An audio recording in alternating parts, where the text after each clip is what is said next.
Okay, I might have been slightly exaggerating, but come on, I found something! If you're watching this at the time of posting, you might be aware that the Deltarune community has found a potential source as to where Image Friend came from. Well, I want to keep this train going, and maybe bring some new information of my own to the table. Featuring a game that's over 20 years old, is cited as an inspiration multiple times for Toby Fox, and I think is really funny, if true.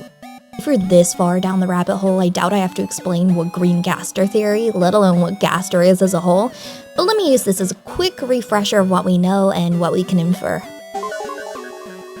I'm green. Why the fuck are you green? It's okay. This will be the summarized version, but if you want a full breakdown, go check out Spooky Dude's videos, specifically Deltarune 6-7 theory. It's called 6-7 theory? I'm Wing Gaster. Dr. Wingding Gaster is the former royal scientist in Undertale, scattered across time and space. He is said to have created the core, and through inference in the naming scheme of the skeletons named after fawns, he is likely a skeleton too. We have a few potential sprites of his, but the one that people are most confident on is this one, and we're running forward with this theory assuming that this is his appearance. I'm not in any of the other camps. Look at this handsome boy. How can you say he's not Gaster? He has unused battle stats that are a series of 6s, alluding to the devil from the Bible. We never speak to him, and only through the unused entry number 17 do we get to hear him speak. Something about darker yet darker, shadows grow deeper, yeah. We could pretty confidently come to the conclusion that this was a Deltarune tease, because the very first archive on the Deltarune website is a summary of the prophecy written in the exact same Wingdings font. When we open up Deltarune, an ominous voice speaking in the exact same pattern as Gaster addresses us, with a typer number of 666, meaning the character speaking has to be associated with 666, and no one else but Gaster fits the bill. Okay, getting to the more relevant stuff here. I recommend sticking through this section because on reflection this has a lot more evidence than I remembered going into this video. This is based on a thread by this person on Twitter, but shout out to everyone in the community who helped compile this and add on. I'm only adding the real zingers though, so if you want to go check out the thread, then you'll find much more stuff. Green Gaster theory suggests that where the other two skeletons are based around red and blue, Gaster's original color association was green. Firstly, the main color wheel we used in computer images are RGB, and while Sans is blue and Papyrus is red, a missing third skeleton slots in perfectly in green. But let's get more firm.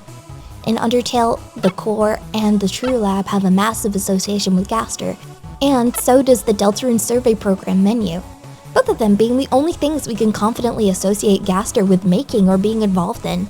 I don't know if people talk about this, but survey programs layout, and specifically the Deltarune battle box, is formatted exactly the same as the core minigames, with the neon borders and the all caps writing being the same. Do people mention this? Chris's only missing crayon is the green one, just like how Gaster went missing. Yeah, it's also a Homestuck reference, but we can do both here. We can multitask. We're cool like that, you and me. We're pretty cool.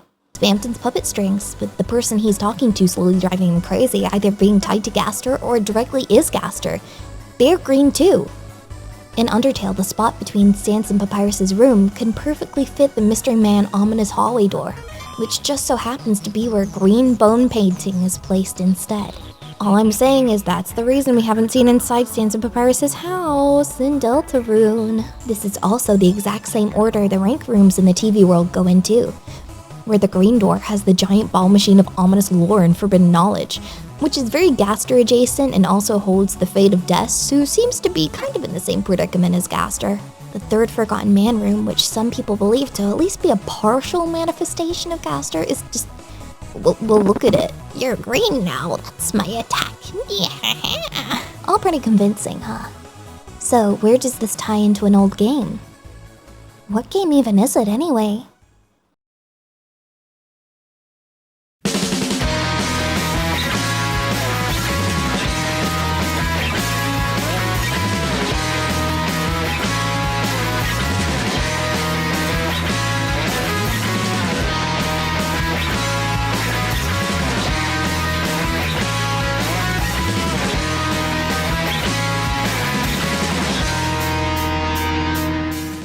Guitar Man is a rhythm game developed by Koei in 2001, which means it's older than 99% of Deltarune fans. It's a fantastic story-based rhythm game, with a cute art style and absolutely bumpin' music.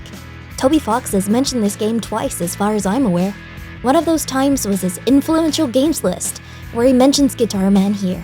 This game's music is loaded with heartstring pulling power.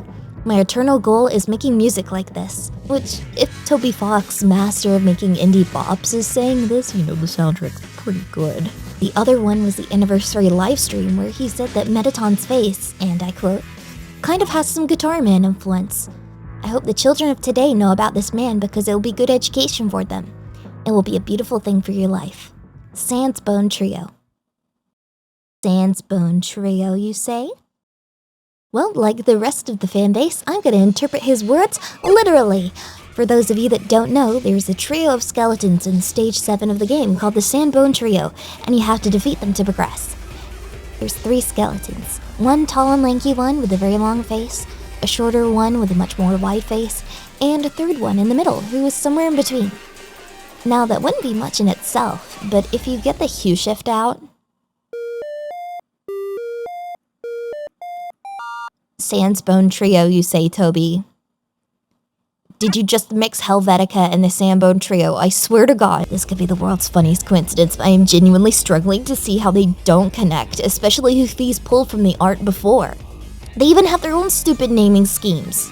He's even stood in the middle, in the same order as the house. If it was just in isolation, I wouldn't be that convinced, but if you compile it with the other Green Gaster stuff, I feel like you've got something cooking here.